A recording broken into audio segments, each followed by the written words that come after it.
Dear masters, my dear friends, my dear masters, my dear gods. ಇದರ ಸಂಬೋಧನೆ ಅರ್ಥ ಏನು ಅಂತ ಹೇಳ್ತೀನಿ. ಕನ್ನಡದಲ್ಲಿ ಕ್ಲಾಸಲ್ಲಿ ನಾನು ಹಿಂದಿಲಿ ಎಲ್ಲ ಥರದ ಕ್ಲಾಸ್ ಹಾಕಿದ್ದೀನಿ. ಅರೌಂಡ್ 500 ವಿಡಿಯೋಸ್ ಇರಬೇಕು. ಬ್ರಾಕೆಟಲ್ಲಿ ಟಾಪಿಕ್ ಹೆಸರು ಹಾಕಿದ್ದೀನಿ. ಯಾರಿಗೆ ಏನು ಟಾಪಿಕ್ ಬಗ್ಗೆ ಕೇಳ್ಬೋದು, ಅದನ್ನ ತಿಳ್ಕೋಬೇಕು ಅಂತ ಇದ್ರೆ ಹಿಂದಿ ಯಾರಿಗೆ ಬರುತ್ತೆ ಅವರು ಹೋಗಿ ಆ ವಿಡಿಯೋಸ್ನ ನೋಡ್ಬೋದು. ಈಗ ನಾನು ಕನ್ನಡ ಜನಕ್ಕೆ ಜಾಸ್ತಿ ಹೇಳಿರ್ಲಿಲ್ಲ. ಅದು ಸೋಷಿಯಲ್ ಮೀಡಿಯಾ ತಂತಾನೇನೆ ಬೆಳೆಯುತ್ತೆ ಗೊತ್ತಾಗಲ್ಲ. ನೋಡ್ತಾ ಇದ್ದವ್ರಿಗೆ ಈಗ ಏನ ಕನ್ಫ್ಯೂಷನ್ ಆಗ್ಬಾರ್ದಲ್ಲ. ಅರ್ಧಂಬರ್ಧ ಗೊತ್ತಿದ್ರೆ ಧ್ಯಾನ ಹೇಗೆ ಅಂತ ಮಾಡೋದು ಗೊತ್ತಾಗಲ್ಲ. ಮಧ್ಯದಲ್ಲೇನೆ ಬಿಟ್ಬಿಡ್ತಾರೆ. ಈ ಧ್ಯಾನ ಅಂತಿದಂಗೆನೆ ಮೆಡಿಟೇಷನ್ನು, ಧ್ಯಾನ, ಆಧ್ಯಾತ್ಮ ಇವೆಲ್ಲ ಕೇಳ್ತಿದ್ದಂಗೆ ಏನ್ ಅನ್ಸುತ್ತೆ ನಮ್ಗೆ? ಇದೆಲ್ಲ ಸನ್ಯಾಸ ಮಾರ್ಗ, ನಮ್ ಸಂಸಾರಿಗಳು, ನಮ್ಗೆ ಅದ್ರಲ್ಲಿ ಹೋಗಕ್ ಆಗಲ್ಲ ಅಂತ ನಾವು ಅವನ ಕಿವಿಗೇನು ಬೀಳಕ್ ಬಿಡಲ್ಲ ಆ ಮಾತುಗಳು. ಆದ್ರೆ ಇದು ಅದೆಲ್ಲ ಅಲ್ವೇ ಅಲ್ಲ. ಸಂಸಾರದಲ್ಲಿ ಇದ್ಕೊಂಡೇ ಮಾಡುವಂಥದ್ದು. ನಾವು ಸಂಸಾರದಲ್ಲಿ ಇದ್ದೇ ಮಾಡ್ತಾ ಇದೀವಿ. ನಮ್ಗಿದು ಒಳ್ಳೆ ಇದರಿಂದ ಒಳ್ಳೆ ಅನುಭವ ಆಗಿದೆ. ಹೆಲ್ದಿ ಆಗಿದೀವಿ. ನಮ್ ಹೆಲ್ತ್ ಪ್ರಾಬ್ಲಮ್ ಎಲ್ಲ ಸರಿ ಹೋಗಿದೆ. ಧ್ಯಾನ ಮಾಡೋದ್ರಿಂದ ಎಲ್ಲಗಿನ್ನ ಮುಂಚೆ ಹೆಲ್ತ್ ಸರಿ ಹೋಗುತ್ತೆ. ಈಗ ನಾನು ಕನ್ನಡದವ್ರಿಗೆ ಮಾಡ್ತಾ ಇದ್ದೀನಿ ವಿಡಿಯೋಸ್ನ. ಕೆಲವೊಂದು ಟಾಪಿಕ್ ಅನ್ನು ಕವರ್ ಮಾಡಿ ಆಮೇಲೆ ಮತ್ತೆ ಹಿಂದಿ ಹೊಸ ಟಾಪಿಕ್. ನಾನು ತುಂಬಾ ಅಕ್ಕ ಮಹಾದೇವಿ ಬಗ್ಗೆ ಹೇಳಿದ್ದೀನಿ.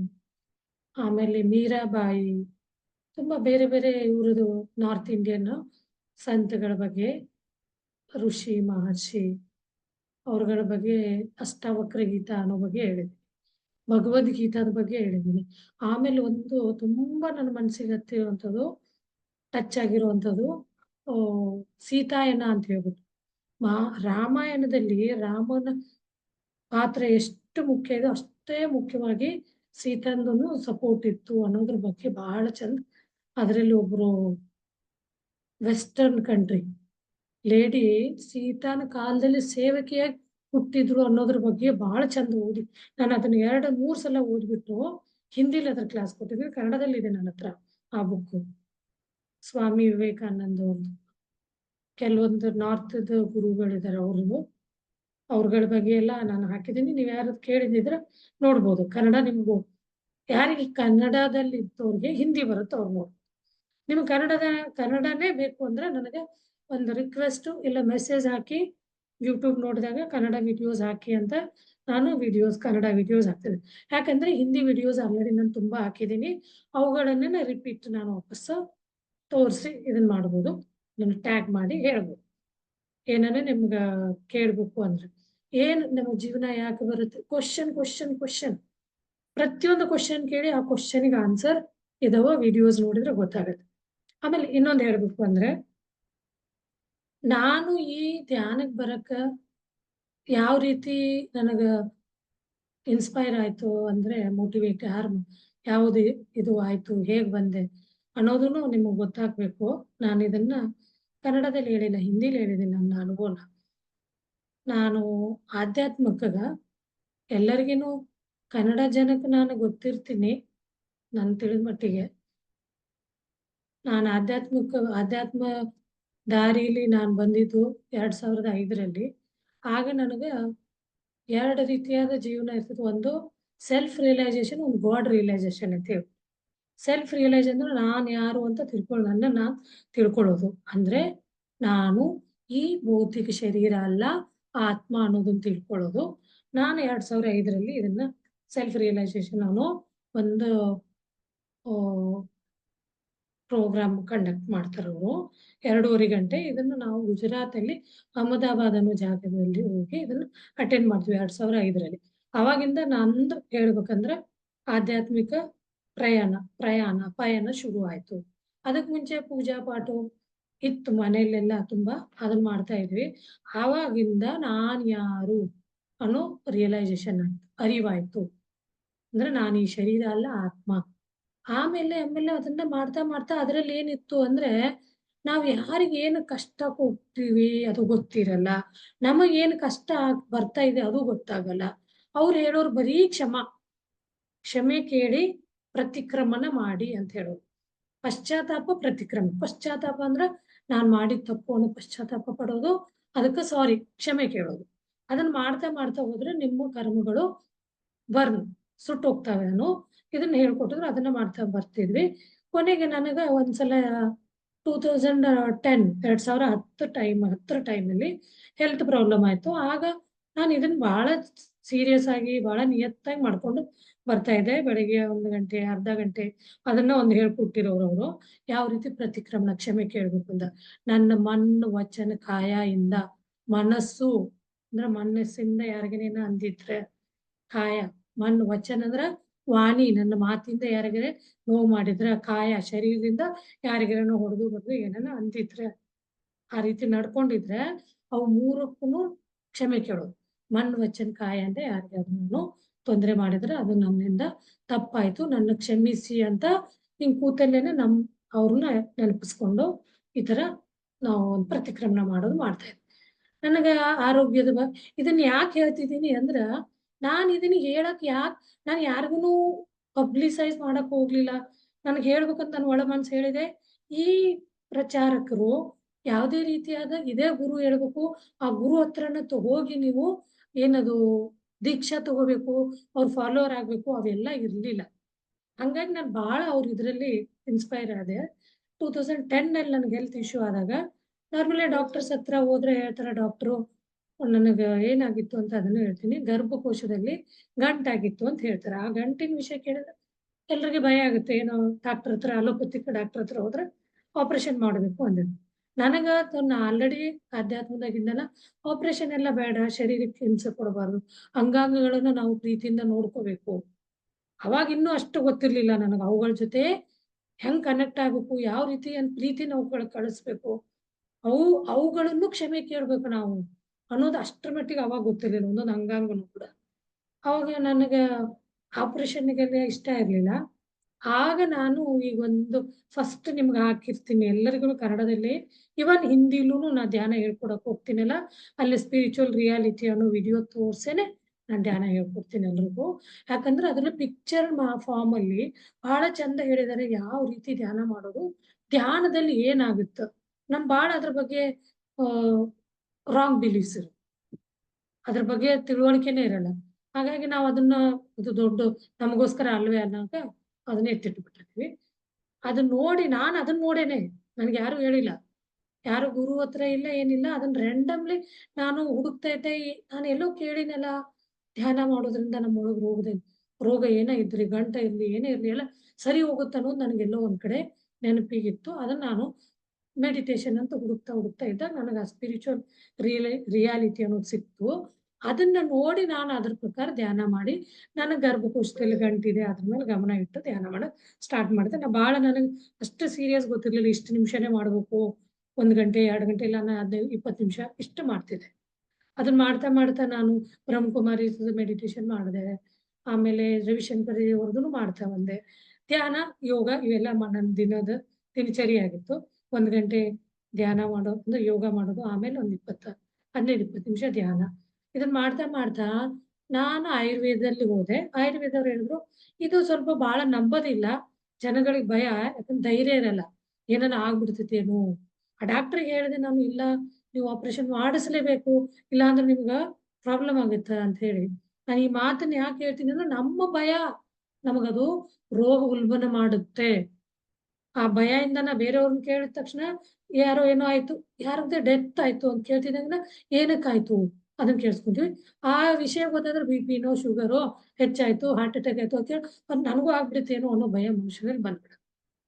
ಆವಾಗ ನಾನು ಅದನ್ನ ಅವ್ರು ಹೇಳಿದ್ರು, ನಿಮ್ಗೆ ಆ ಭಯ ಇದ್ದು ನಂಬಿಕೆ ಇಲ್ಲ ಅಂದ್ರೆ ನೀವೇನು ಮಾಡಕ್ಕಾಗಲ್ಲ. ನಾನು ಹೇಳಿದೆ ಅವ್ರಿಗೆ, ಅಲೋಪತಿಕ್ ಅವ್ರಿಗೆ ಹೇಳಿದೆ, ನೀವ್ ಇಷ್ಟು ಹೇಳ್ತಿದ್ದೀರಿ, ನಾನು ಹೆಚ್ಚಂದ್ರೆ ಸಾಯಬಲ್ಲೆ, ಅದಕ್ಕಿಂತ ಹೆಚ್ಚೇನೂ ಆಗಲ್ಲ. ಈ ಮಾತು ಹೇಳಿದಾಗ ಅವ್ರು ಏನು ಮಾತಾಡ್ಲಿಲ್ಲ. ನನಗ್ ಪ್ರಿಪೇರ್ ಆಗಿದ್ದೆ. ನಮ್ಮ ಫ್ಯಾಮಿಲಿಯಿಂದ ನಾ ಹೇಳ್ಕೊಂಡೆ. ಏನಾನ ಆದ್ರೆ ಓಕೆ, ನಾವು ಇದನ್ನ ಫೇಸ್ ಮಾಡೋಣ. ಹಂಗಂತ ನಾವು ಆಯುರ್ವೇದಿಕ್ ಹೇಳಿದಾಗ ಅವನೊಂದು ಇದೊಂದು ಬಹಳ ಕಹಿ ಅಂತ ಪೌಡರ್ ಇರುತ್ತೆ, ನಾನು ಕೊಡ್ತೀನಿ, ನೀವು ತಗೊಂತಾ ಇರಿ. ಅದನ್ನ ತಗೊಂತಾ ಇದ್ದೆ, ಜೊತೆಗೆ ಧ್ಯಾನ ಮಾಡ್ತಾ ಇದ್ದೆ. ಈ ಧ್ಯಾನದ ಬಗ್ಗೆ ನನಗೆ ಅಷ್ಟು ಸರಿಯಾಗಿ ಗೊತ್ತಿರ್ಲಿಲ್ಲ. ಮಾಡ್ತಾ ಮಾಡ್ತಾ ನನಗ 1 ವರ್ಷ 3 ತಿಂಗಳು ಅಲ್ಲಿ ಅದನ್ನ ನಾವು 3 ಮಂತ್ಸ್ 4 ಮಂತ್ಸ್ ಒಂದ್ಸಲ ಅದು ಸ್ಕ್ಯಾನಿಂಗ್ ಮಾಡಿಸ್ಕೊಂಡು ಚೆಕ್ ಮಾಡ್ಕೊಂತಾ ಇದ್ವಿ ಆ ಗಂಟು. ಬೆಳೀತಾ ಇದೆಯಾ, ಕಡಿಮೆ ಆಗ್ತಾ ಇದೆ ಅನ್ನೋದು. ಕಡಿಮೆ ಆಗ್ತಾ ಇದೆ ಅನ್ನೋದು ಗೊತ್ತಾಗ್ತಾ ಇತ್ತು. ಮಾಡಿಸ್ತಾ ಹಂಗೆ ನಾವು ಅದನ್ನ ಮಾಡ್ತಾ ಹೋದಾಗ 15ನೇ ತಿಂಗಳಿಗೆ ನಾನು ಮಾಡಿಸಿದಾಗ ಅದ್ರಲ್ಲಿ ಏನು ಯಾವುದೇ ರೀತಿಯಾದ ಗಂಟು ಅನ್ನೋದು ಇರ್ಲಿಲ್ಲ.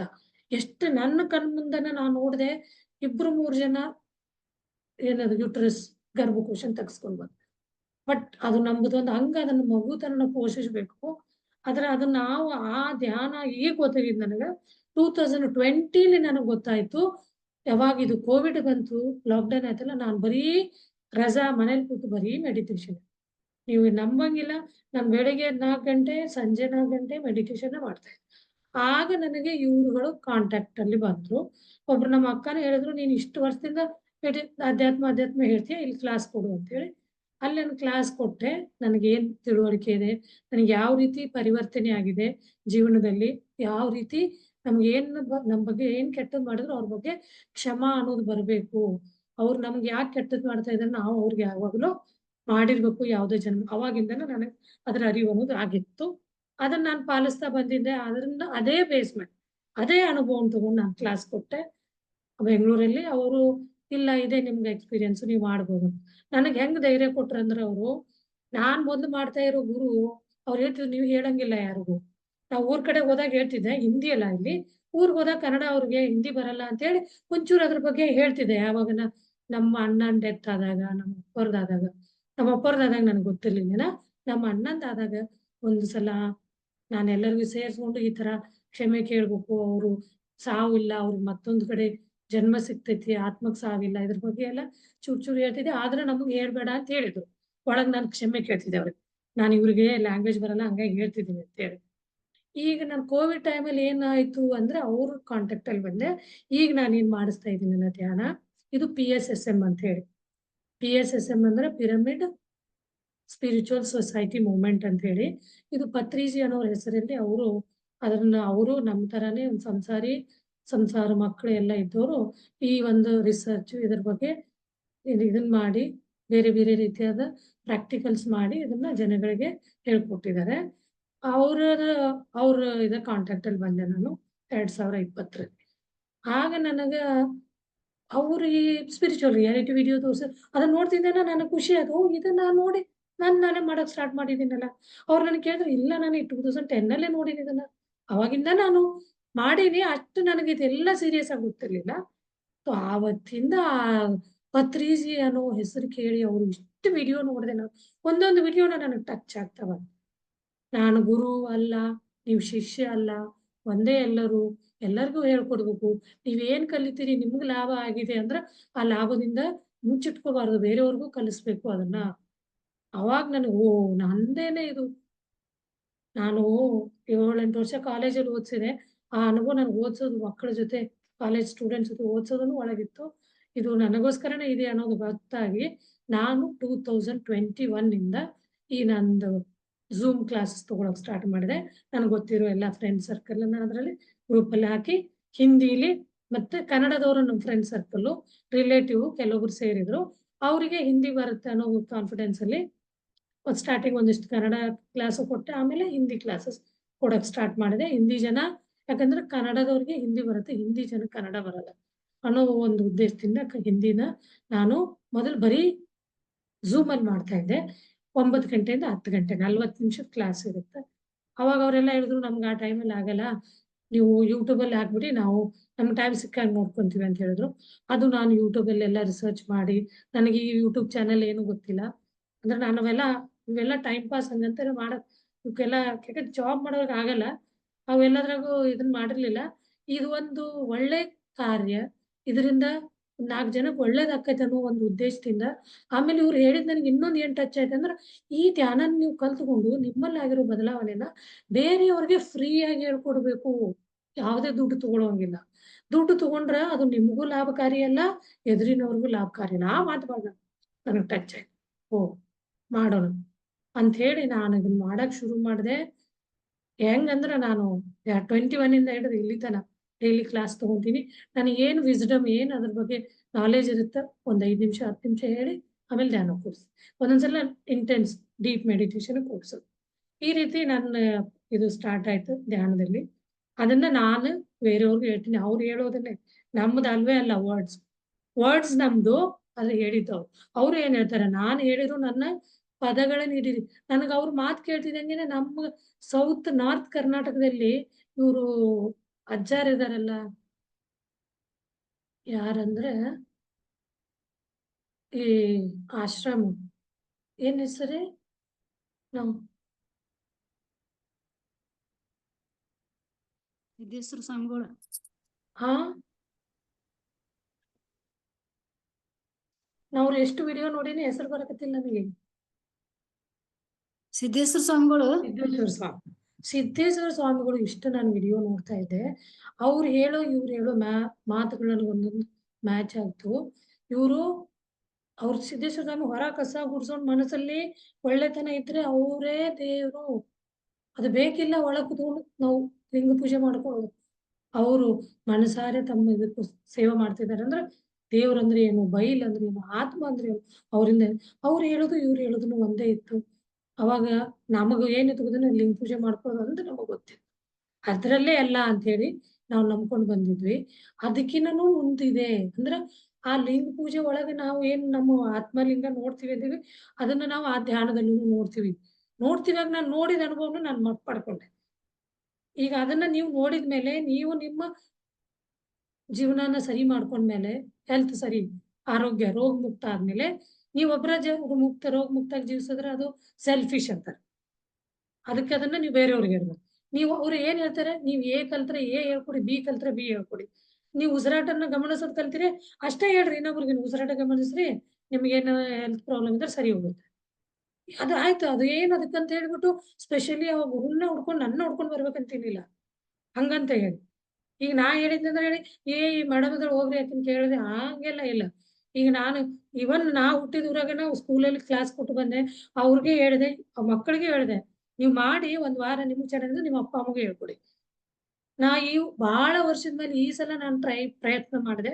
ನಮ್ಮ ಅಪ್ಪವ್ರು 25ನೇ ವರ್ಷದ್ದು ಪುಣ್ಯತಿಥಿ ಸ್ಮರಣೆ ಮಾಡಾಗ ನನಗ್ ಬಹಳ ಅಂದ್ರೆ ಬಹಳ ಟಚ್ ಆಗಿ, ನಾ ಹುಟ್ಟಿದ ಊರಲ್ಲಿ ಅಲ್ಲಿ ಜನಕ್ಕೂ ಇದ್ರ ಬಗ್ಗೆ ಅರಿವಿರ್ಲಿ. ಏನೇ ದೇವ್ರು ಪೂಜೆ ಪುನಸ್ಕಾರ ಮಾಡ್ಲಿ, ಆದ್ರೆ ಇದನ್ನೂ ಒಂದು ಅವ್ರು ಅಳವಡಿಸ್ಕೊಂಡ್ರ ರೋಗದಿಂದ ಹೊರಗೆ ಬರಕ್ ಸಾಧ್ಯ. ರೋಗ ಅನ್ನೋದಕ್ಕೆ ನಾವ್ ಏನ್ ಬೇಕಾದ್ರೆ ಮಾಡಕ್ ತಯಾರಾಗ್ತೀವಿ, ರೋಗದಿಂದ ಮುಕ್ತ ಆಗಕ್. ಡಾಕ್ಟರ್ ಏನ್ ಹೇಳ್ತಾನೆ ಅದನ್ನ ನಮ್ಮಿಂದ ಸಾಧ್ಯ ಆಗಿಲ್ಲ ಅಂದ್ರೂ ಆ ದುಡ್ಡನ್ನ ಅರೇಂಜ್ ಮಾಡಿ ವ್ಯವಸ್ಥೆ ಮಾಡ್ಕೊಂಡು ಅದು ಆಗ್ಲಿ ಬಿಡ್ಲಿ ಹಂಗೂ ನೋಡಿ ನಾವು ಟ್ರೀಟ್ಮೆಂಟ್ ತಗೋತೀವಿ. ಟ್ರೀಟ್ಮೆಂಟ್ ಹಂಗೂ ಫೇಲ್ ಆಗ್ತಾವ, ಯಾಕಂದ್ರೆ ಕರ್ಮ ಸಿದ್ಧ ಅಂತ ಇನ್ನು ಹೇಳಿದೆ ನಾನು. ನಾವೇನ್ ಕರ್ಮ ತಗೊಂಡ್ ಬಂದಿರ್ತೀವಿ ಆ ಕರ್ಮಕ್ಕೋಸ್ಕರ ನಾವೇನೇ ಟ್ರೀಟ್ಮೆಂಟ್ ತಗೊಂಡು ಕೆಲವೊಂದ್ಸಲ ಫೇಲ್ ಆಗ್ತಾವ, ಮನುಷ್ಯ ಜೀವ ಬಿಡ್ಬೇಕಾಗತ್ತೆ. ಅವು ನಮ್ ಕೈಲಿ ಇಲ್ಲದೆ ಇರೋ ಅದನ್ನ ನಾವು ಧ್ಯಾನನ ಅಳವಡಿಸ್ಕೊಂಡು ಹೋಗ್ತಾರೆ. ಧ್ಯಾನ ಮಾಡ್ತಾ ನಮ್ಗೆ ಯಾವ್ದೇ ರೀತಿ ಸಣ್ಣ ಪುಟ್ಟ ರೋಗ ಎಲ್ಲ ಸರಿ ಹೋಗ್ತಾವೋ. ಏನಾಗುತ್ತೆ ಅಂದ್ರೆ ಅಲ್ಲಿ ನಾವೊಂದು ರಿಯಲೈಸೇಷನ್ ಹೇಳಿದ್ನಲ್ಲ, ನಾನು ಏನ್ ಅನ್ನೋದು ಸೆಲ್ಫ್ ರಿಯಲೈಸೇಷನ್, ಗಾಡ್ ರಿಯಲೈಸೇಷನ್, ಅದನ್ನ ಎರಡರಲ್ಲಿ ಸೆಲ್ಫ್ ರಿಯಲೈಸೇಷನ್. ನಾನು ಈ ಶರೀರ ಅಲ್ಲ, ನಾನು ಈ ಒಂದು ಆತ್ಮ. ಈ ಶರೀರ ಏನಿದೆ ಇದು ದೇವಾಲಯ, ಒಳಗಿರೋ ಆತ್ಮ ದೇವಸ್ಥಾನದೊಳಗಿರೋ ದೇವರು. ಆ ಒಂದು ಪರಿಕಲ್ಪನೆ, ಆ ಒಂದು ಅರಿವು ನಮಗ್ ಬರುತ್ತೆ. ಇದು ಎರಡು ಬಂದ ಮೇಲೆ ಇನ್ನೊಂದು ಸೆಲ್ಫ್ ರಿಯಲೈಸೇಷನ್. ಗಾಡ್ ರಿಯಲೈಸೇಷನ್ ಅಂದ್ರೆ ಏನ್ ಗೊತ್ತಾ ಅನ್ನೋದು ಧ್ಯಾನ ಮಾಡ್ತಾ ಮಾಡ್ತಾ ನಿಮಗೆ ರಿಯಲೈಸ್ ಅಲ್ಲ, ಅದ್ರಲ್ಲೇನೆ ನೀವು ಜೀವ್ಸಕ್ ಸ್ಟಾರ್ಟ್ ಮಾಡ್ತೀರಿ. ಗಾಡ್ ರಿಯಲೈಸೇಷನ್ ಅಂದ್ರ ಅಹಂ ಬ್ರಹ್ಮಾಸ್ಮಿ, ನಾನು ಯಾರಂದ್ರೆ ನಾನು ಪರಮಾತ್ಮ ಅಂತ ಆಯ್ತು ಸೆಲ್ಫ್ ರಿಯಲೈಸೇಷನ್ ಅಲ್ಲಿ. ಗಾಡ್ ರಿಯಲೈಸೇಷನ್ ಅಲ್ಲಿ ತತ್ವಮಸಿ ಅಂದ್ರೆ ನನ್ನೊಳಗೆ ಏನಿಗೋ ದೇವ್ರು ಇದಾನಲ್ಲ, ಆ ದೇವ್ರು ಪ್ರತಿಯೊಂದು ಜೀವಿಯಲ್ಲೂ ಇದ್ದಾನೆ ಅನ್ನೋ ಒಂದು ಏಕತ್ವ ಭಾವ. ಅದಕ್ಕೇನಂತೀವಿ ನಾವು ಏಕತ್ವ, ಎಲ್ಲರಲ್ಲೂ ಅದೇ ಪರಮಾತ್ಮ ಇದ್ದಾನೆ ಅನ್ನೋ ಅರಿವು ನಮ್ಗೆ ಬರ್ತದೆ. ಅದಕ್ಕೆ ಗಾಡ್ ರಿಯಲೈಸೇಷನ್ ಅಂತ ಹೇಳ್ತಾರೆ. God realisation. ಮತ್ತೆ ಅದಕ್ಕೆ ಇನ್ನೊಂದು ಏನಂದ್ರೆ ಅದ್ವೈತ್ ದ್ವೈತ್ ಅನ್ನೋ ಮಾತನ್ನ, ಇವೆಲ್ಲ ಮಾತು ಕೇಳಿದ್ರೆ ಇವು ನಮ್ಮೂ ಅಲ್ಲ.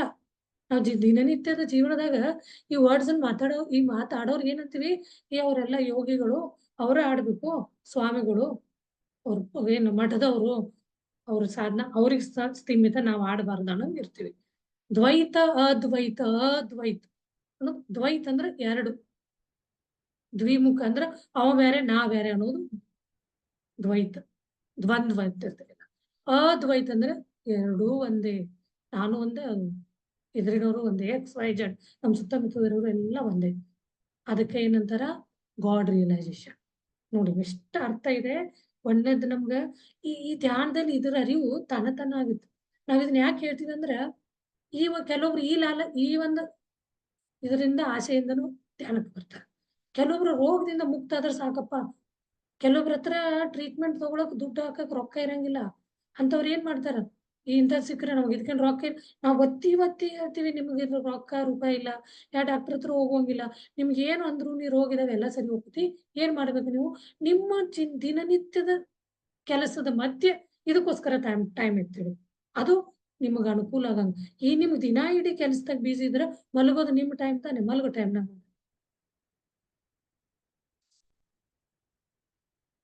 ಅಂದ್ರೆ ನೀವು ರಾತ್ರಿ ಮಲಗೋಕ್ ಮುಂಚೆ ನಿಮಗೋಸ್ಕರ ಟೈಮ್ ಇಟ್ಕೊಳ್ಳಿ. ಅರ್ಧ ಗಂಟೆ, 30 ನಿಮಿಷ, 20 ನಿಮಿಷ ಅಲ್ಲೇ ಹಾಸಿಗೆಲ್ ಕೂತು ಧ್ಯಾನ ಮಾಡ್ಕೊಂಡು ಒಳ್ಳೆ ಇದರಲ್ಲಿ ಅಂದ್ರೆ ಅರಿವು ಅಂದ್ರೆ ನಮ್ಮಲ್ಲಿರೋ ರೋಗ ಅದು ಪ್ರತಿದಿನ ಮಾಡ್ಬೇಕು. ಮತ್ತೆ ನಾಳೆ ಇವತ್ತು ಮಾಡಿದ್ವಿ 24 ಗಂಟೆ, ನೆಕ್ಸ್ಟ್ 24 ಗಂಟೆಗೆ ಮಾಡಿಲ್ಲ ಅಂದ್ರೆ ಏನಾಗುತ್ತ, ಅವು ಬ್ಲಾಕೇಜಸ್ ಕ್ರಿಯೇಟ್ ಆಗ್ತಾ ಇರ್ತಾವ.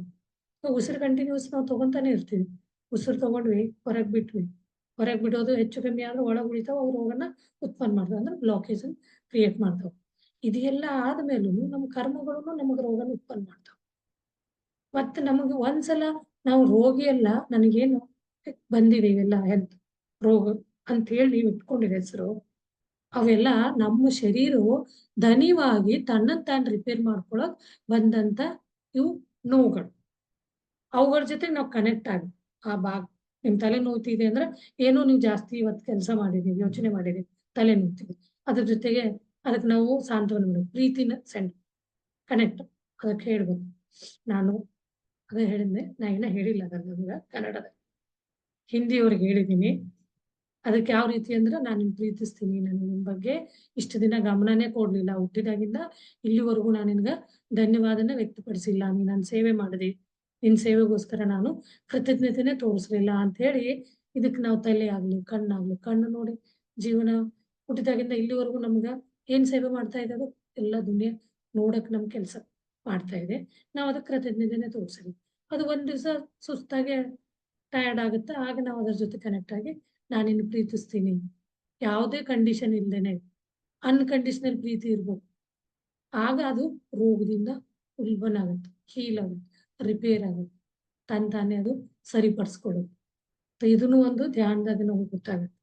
ನಾವು ಧ್ಯಾನ ಕುಂತಾಗ ನಿಮ್ಗೆ ವಿಚಾರ ಬರ್ತಿದೆ, ಆ ಟೈಮ್ನಾಗ ಇಂಥವೆಲ್ಲ ಪಾಸಿಟಿವ್ ಅಫರ್ಮೇಶನ್, ಪಾಸಿಟಿವ್ ಯೋಚನೆಗಳನ್ನ ತಂದ್ಕೊಂಡು ಅಲ್ಲಿ ಮಾತಾಡ್ತಾ ಅದ್ರ ಜೊತೆ ಕನೆಕ್ಟ್ ಆಗಿ ಒಂದೊಂದು ಅಂಗಾಂಗ ಜೊತೆನೂ ನಾವು ಪ್ರೀತಿನ ಕಳಿಸ್ತಾ ಹೋಗ್ಬೇಕು. ನಾನು ಇಷ್ಟು ದಿನ ಇವತ್ತು ಇದ್ರ ಬಗ್ಗೆನೇ ಧ್ಯಾನ ಮಾಡೋಣ, ಅದರಲ್ಲೇ ನಾನು ಹೇಳ್ತೀನಿ ಧ್ಯಾನ ಮಾಡ್ತಾ. ಓಕೆ, ಸರಿ ಮಾಸ್ಟರ್ಸ್, ನಾವು ಧ್ಯಾನದಲ್ಲಿ ಕೂತ್ಕೊಳ್ಳೋಣ. ಎಲ್ರಿಗೂ ಗೊತ್ತಿರೋ ಹಾಗೆ ಹಿಂದಿಯವರು ಧ್ಯಾನದಲ್ಲಿ ಕೂತ್ಕೋಬಹುದು. ಧ್ಯಾನ ಮಾಡಿ ಇದನ್ನ ವಿಡಿಯೋ ನೋಡ್ಕೊಂಡು ನಿಮ್ಗೆ ಲ್ಯಾಂಗ್ವೇಜ್ ಅರ್ಥ ಆಗಿಲ್ಲ, ಬಟ್ ಧ್ಯಾನದ टेक्निक सबको पता है, तो आप लोग भी बैठ जाइए ध्यान के लिए. अपना हाथ पैर को लॉक करिए, इंटरलॉक करिए. ಕೈ ಕಾಲನ್ನ ಲಾಕ್ ಮಾಡ್ಕೊಂಡು ಕೈಗಳನ್ನ ಲಾಕ್ ಮಾಡಿ ತೊಡೆ ಮೇಲೆ ಇಟ್ಕೊಳ್ಳಿ. ಕಾಲ್ ಕ್ರಾಸ್ ಮಾಡ್ಕೊಳ್ಳಿ. ಚಶ್ಮಾ ಹಾಕೊಂಡಿದ್ರೆ ತೆಗೆದು ಸೈಡ್ಗಿಡಿ. ನಿಧಾನವಾಗಿ ನಿಮ್ಮೆರಡು ಕಣ್ಣುಗಳನ್ನು ಕೋಮಲ್ತಾಸೆ ಪ್ಯಾರ್ ಸೆ ಎರಡೂ ಕಣ್ಣುಗಳನ್ನ ಮುಚ್ಚಿ. ಕಣ್ಣುಗಳನ್ನ ಮುಚ್ಚಿದಂಗೆನೆ ವಿಚಾರಗಳು ಬರುತ್ತೆ. ನಾವು ಒಂದು ಮ್ಯಾಜಿಕ್ ಸೂತ್ರ ಹೇಳ್ತಾ ನಮ್ಮ ಶರೀರದ ಅಂಗಾಂಗಗಳನ್ನ ಸಡಿಲು ಮಾಡ್ತಾ ಹೋಗೋಣ. ಕಣ್ಣು ಮುಚ್ಚಿ ಯಾರು ಕಣ್ ತೆಗಿಯಕ್ಕೆ ಹೋಗ್ಬೇಡಿ. ಒಂದೊಂದೇ ಶರೀರ ಅಂಗಾಂಗಗಳನ್ನ ನಾವು ಸಡಿಲು ಪಡಿಸ್ತಾ ಹೋಗೋಣ. ಆ ಅಂಗಾಂಗದ ಜೊತೆ ಕನೆಕ್ಟ್ ಆಗಿ ಅದರ ಜೊತೆ ಪ್ರೀತಿ ಹಂಚ್ಕೊಂಡು ಕ್ಷಮೆಯನ್ನ ಕೇಳ್ತಾ ಕೃತಜ್ಞತೆ ಭಾವನೆಯನ್ನು ತೋರಿಸ್ತಾ ನಮ್ಮ ತಲೆಯ ಭಾಗದ ಕಡೆ ಗಮನ ತಗೊಂಡೋಗಿ ತಲೆ ಭಾಗದಲ್ಲಿರುವ ಎಲ್ಲ ನರನಾಡಿಗಳಿಗೂ ನಾವು ಒಂದು ಪ್ರೀತಿಯ ಸಂದೇಶನ ಕಳಿಸೋಣ. ಯಾವ ರೀತಿ ಅಂದ್ರೆ, ನೀನು ನಾನು ಹುಟ್ಟಿದಾಗಿಂದ ಇಲ್ಲಿವರೆಗೂ ಮಾಡ್ತಾ ಇರೋ ನಿನ್ನ ಸೇವೆಗೆ ನಾನು ಥ್ಯಾಂಕ್ ಯು ಹೇಳ್ತೀನಿ, ಧನ್ಯವಾದ ಹೇಳ್ತೀನಿ. ನಾನು ಇಷ್ಟು ದಿನ ಅದನ್ನ ಅರ್ಥ ಮಾಡ್ಕೊಂಡಿಲ್ಲ. ಇವತ್ತು ನಾನು ಅದಕ್ಕೆ ಕೃತಜ್ಞತೆ ಹೇಳ್ತೀನಿ, ಧನ್ಯವಾದ ಹೇಳ್ತೀನಿ. ಆಮೇಲೆ thank you very much. I am sorry, please forgive me ಅಂತ ಹೇಳು, ನನ್ನ ಕ್ಷಮಿಸು. ಆಮೇಲೆ thank you very much, I love you, ನಾನು ನಿನ್ನ ಪ್ರೀತಿಸ್ತೀನಿ. ಯಾವ ರೀತಿ, ಯಾವ ಪ್ರೀತಿ? ಅನ್ಕಂಡೀಷನಲ್. ನೀನು ಒಳ್ಳೆ ಕೆಲಸ ಮಾಡು, ಮಾಡದೇ ಇರು, ಅನ್ಕಂಡೀಷನಲ್ ಪ್ರೀತಿನ ನಾನು ನಿಮ್ಗೆ ಕೊಡ್ತೀನಿ. ಆಗ ನೀವು ಅದಕ್ಕೆ ಪ್ರೀತಿ ಕೊಟ್ಟಿದ್ದೀರಾ, ಅದು ನಿಮ್ಮನ್ನು ಕ್ಷಮಿಸಿದೆ. ಆವಾಗ ನಾವೇನು ಹೇಳ್ಬೇಕು? ಥ್ಯಾಂಕ್ ಯು, ಧನ್ಯವಾದ. ಅಂದ್ರೆ ಆಗ ನೀವು ಇಮ್ಯಾಜಿನ್ ಅಂದ್ರೆ ವಿಜುವಲೈಸ್ ಮಾಡ್ಕೋಬೇಕು, ಅದು ಖುಷಿಯಾಗಿದೆ, ಅದಕ್ಕೆ ಯಾವುದೇ ರೀತಿ ತೊಂದರೆ ಇಲ್ಲ, ಅದು ಸರಿ ಹೋಗಿದೆ ಅಂತ. ಅದೇ ರೀತಿ ಎಲ್ಲ ಅಂಗಾಂಗಗಳಿಗೂ ಹೇಳ್ತಾ ಹೋಗಿ. ನಿಮ್ಮ ಗಮನನ ಮುಖದ ಮೇಲೆ ತಗೊಂಡ್ಬನ್ನಿ. ಎರಡು ಕಣ್ಣು, ಮೂಗು, ಬಾಯಿ ಇವೆಲ್ಲವುಗಳಿಗೂ ಅವುಗಳ ಸೇವೆಗೆ ಒಂದು ಕೃತಜ್ಞತೆ ಭಾವನೆ. ಕ್ಷಮಾ ಕೇಳ್ಕೊಳ್ಳಿ, ನಾನು ನಿಮ್ಮನ್ನ ಇಷ್ಟು ದಿನ ಅರ್ಥ ಮಾಡ್ಕೊಳ್ಳಿಲ್ಲ, ನಿಮ್ಗೆ ಯಾವುದೇ ರೀತಿಯಾದ ಕ್ಷಮೆ ನಾನು ಕೇಳಲಿಲ್ಲ, ನಿಮ್ಮ ಸೇವೆಗೆ ಕೃತಜ್ಞತೆ ತೋರಿಸ್ಲಿಲ್ಲ, ಅದಕ್ಕೋಸ್ಕರ ನನ್ನನ್ನು ಕ್ಷಮಿಸಿ ಅಂತ ಹೇಳಿ. ನಾನು ಕ್ಷಮಿಸಿದ್ದಕ್ಕೆ ಕ್ಷಮಿಸಿ ಅಂತ ಕೇಳಿ ಅದು ಕ್ಷಮಿಸ್ತು ನಿಮ್ಮನ್ನ, ಅದಕ್ಕೆ ಕ್ಷಮಿಸಿದ್ದಕ್ಕೋಸ್ಕರ ಥ್ಯಾಂಕ್ ಯು, ಧನ್ಯವಾದ. ನಾನು ನಿನ್ನ ಪ್ರೀತಿಸ್ತೀನಿ, ಯಾವುದೇ ಕಂಡೀಷನ್ ಇಲ್ಲದೆ ನಾನು ನಿನ್ನ ಪ್ರೀತಿಸ್ತೀನಿ ಅಂತ ಹೇಳಿ ಧನ್ಯವಾದ. ಆಮೇಲೆ ನಿಮ್ಮ ಗಮನನ ಕತ್ತಿನ ಭಾಗದ ಕಡೆ ತಗೊಂಡ್ಬನ್ನಿ. ಅಲ್ಲೂ ಇದೇ ರೀತಿಯಾಗಿ ನಾನು ಇಂಗ್ಲೀಷಲ್ಲಿ 4 ಸೆಂಟೆನ್ಸ್ ಹೇಳಿ. Please forgive me, I love you, I am sorry. I am sorry, please forgive me. I am sorry, please forgive me. I love you, thank you very much. ನಿಮ್ಮ ಗಮನನ ಭುಜದ ಕಡೆ ತಗೊಂಡ್ಬನ್ನಿ. I am sorry, please forgive me. I love you, thank you very much. I love you, ನಾನಿನ್ನ ಅನ್ಕಂಡೀಷನ್, ಯಾವುದೇ condition ಇಲ್ಲದೆ ಪ್ರೀತಿಸ್ತೀನಿ ಅಂತ ಹೇಳಿದ್ಮೇಲೆ ಅದು ಅಲ್ಲಿದ್ದ ನಿಮ್ಮ ನೋವೆಲ್ಲ ಹೊರಟೋಯ್ತು. ಆಗ ಥ್ಯಾಂಕ್ ಯು, ಕ್ಷಮಿಸಿದ್ದಕ್ಕೋಸ್ಕರ ಥ್ಯಾಂಕ್ ಯು. ನಿಮ್ಮ ಎದೆಯ ಭಾಗದ ಕಡೆ ನಿಮ್ಮ ಗಮನ ತಗೊಂಡ್ಬನ್ನಿ. ಅದೇ ರೀತಿಯಲ್ಲೂ ಕೂಡ ಅಲ್ಲಿರೋ ಪ್ರತಿಯೊಂದು ಅಂಗಾಂಗಕ್ಕೂ ಒಂದು ಕೃತಜ್ಞತೆಯನ್ನು ವ್ಯಕ್ತಪಡಿಸಿ. I am sorry, please forgive me, I love you, thank you very much. ಇದನ್ನೇ ಹಾಕಿ ನಾನು ಬ್ರಾಕೆಟಲ್ಲಿ ಇದರದೊಂದು ಕ್ಲಾಸ್ ಹಿಂದಿಲಿ ಹಾಕಿದ್ದೀನಿ. ಅದೇ ರೀತಿ ನಿಮ್ಮ ಗಮನನ ಹೊಟ್ಟೆ ಭಾಗದ ಕಡೆ ತಗೊಂಡ್ಬನ್ನಿ.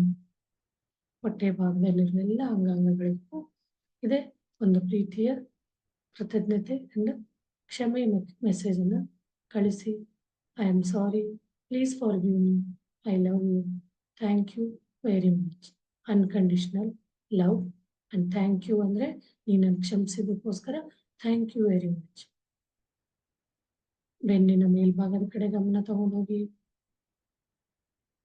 ಆ ಅಂಗಾಂಗ ಜೊತೆ ಮಾತಾಡಿ.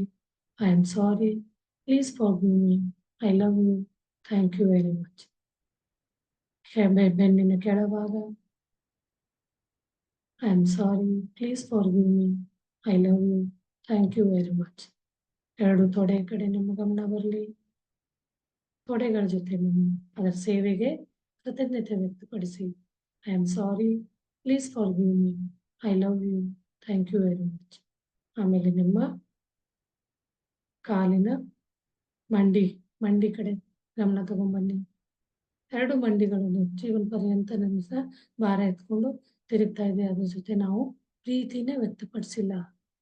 ಅದಕ್ಕೆ ಒಳ್ಳೆ ಮನಸಾರೆ ನಿಮ್ಮ ಪ್ರೀತಿ ವ್ಯಕ್ತಪಡಿಸಿ. I am sorry, please forgive me, I love you and thank you very much. Calf muscles, ಮೀನ್ ಕಣ್ಣ, ಪಿಂಡ್ಲಿ ಅಂತ ಹೇಳ್ತೀವಲ್ಲ, ಎರಡು ಪಿಂಡ್ಲಿಗಳೇ ನಿಮ್ಮ ಗಮನ ಬರಲಿ. ಅಲ್ಲೂ ಅವುಗಳಿಗೂ ಒಂದು ಕೃತಜ್ಞತೆ, ಥ್ಯಾಂಕ್ ಯು ಮೆಸೇಜ್.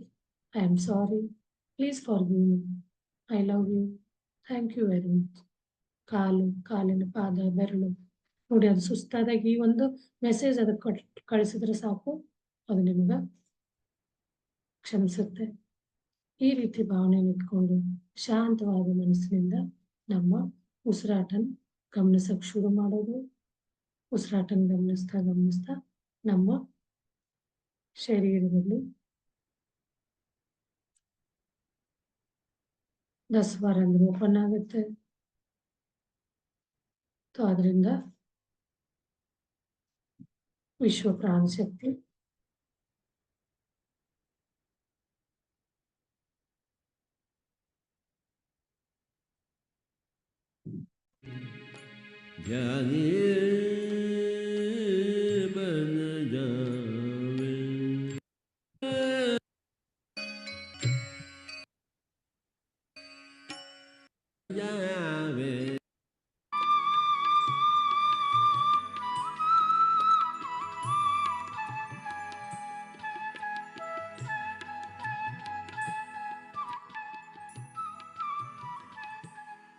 ಇದೇ ರೀತಿ ನಮ್ಮ ಸಂಬಂಧ ಯಾರ ಜೊತೆ ಸರಿಗಿಲ್ಲ ಅವ್ರನ್ನೂ ನಾವು ನೆನೆಸ್ಕೊಂಡು ಅವ್ರ ಜೊತೆನೂ ನಮ್ಮ ಕ್ಲೇಶ ದ್ವೇಷ ಏನು ಭಾವನೆ ಇದೆ ಅದನ್ನು ಸರಿಪಡಿಸ್ಕೋಬೋದು.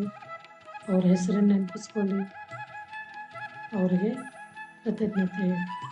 ಏನೇ ಯಾರದೇ ತಪ್ಪಿರಲಿ, ಏನು I am sorry, please forgive, I love you, thank you very much ಅನ್ನೋ ನಮ್ಮ ಸಂಬಂಧಗಳು ಕೂಡ ಸರಿ ಹೋಗ್ತವೆ.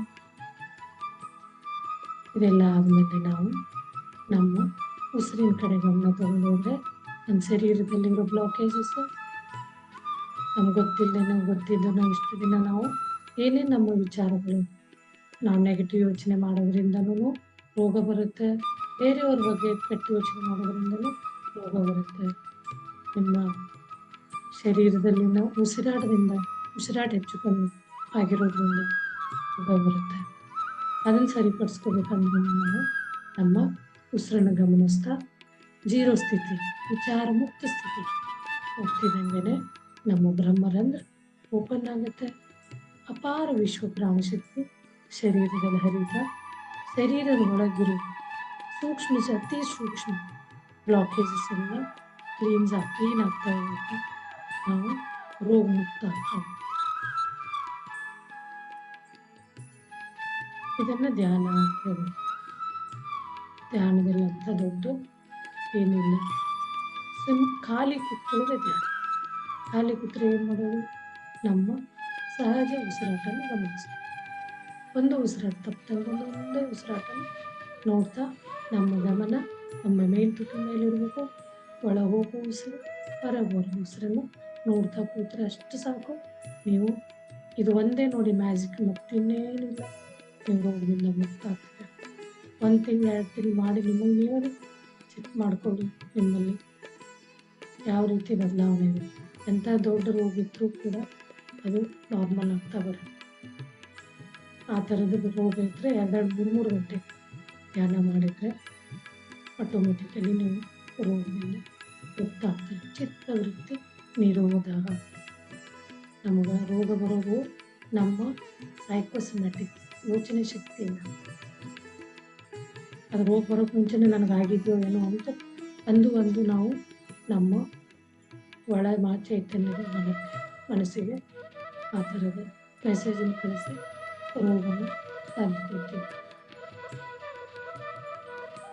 ಸೈಕೋಸಮ್ಯಾಟಿಕ್ ಸೈಕಿಕ್ ಯೋಚನೆ ಶಕ್ತಿ, ನೆಗೆಟಿವ್ ಯೋಚನೆ ಮಾಡೋದ್ರಿಂದ ಆ ಥರ ರೋಗಗಳು ಇಟ್ಕೊತಾರೆ. ಒಂದ್ಸಲ ನಾವು ನಮ್ಮ ಧ್ಯಾನದಲ್ಲಿ ಉಸಿರಾಟ ನೋಡ್ತಾ ಕೂಡ ಅಭ್ಯಾಸ ಮಾಡೋಕ್ಕೆ ಶುರು ಮಾಡಿಕೊಂಡ್ರೆ ನಾವು ರೋಗದಿಂದ ಮುಕ್ತ ಆಗ್ತೀವಿ.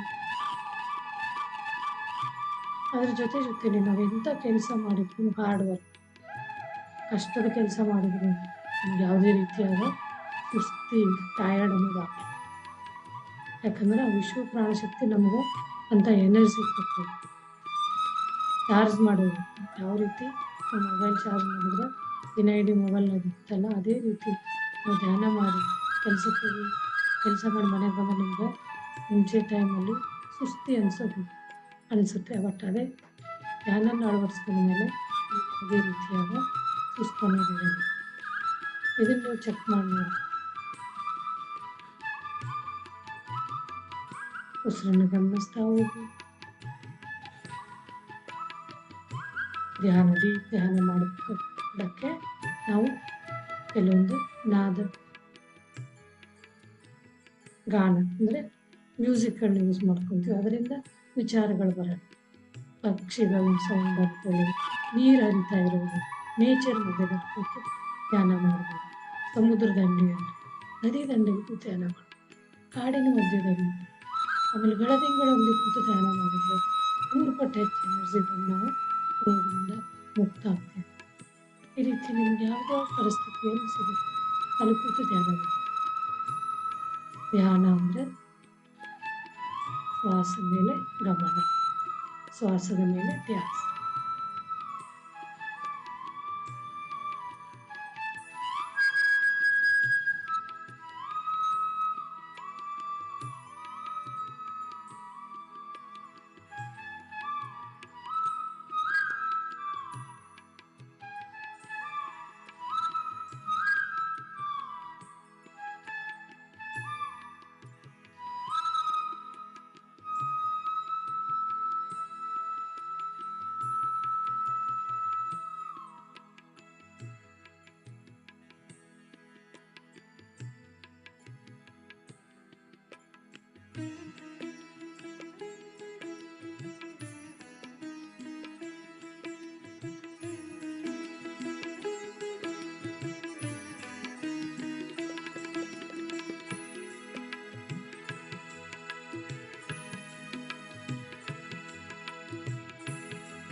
ಕೊನೆಯ 30 ಸೆಕೆಂಡ್.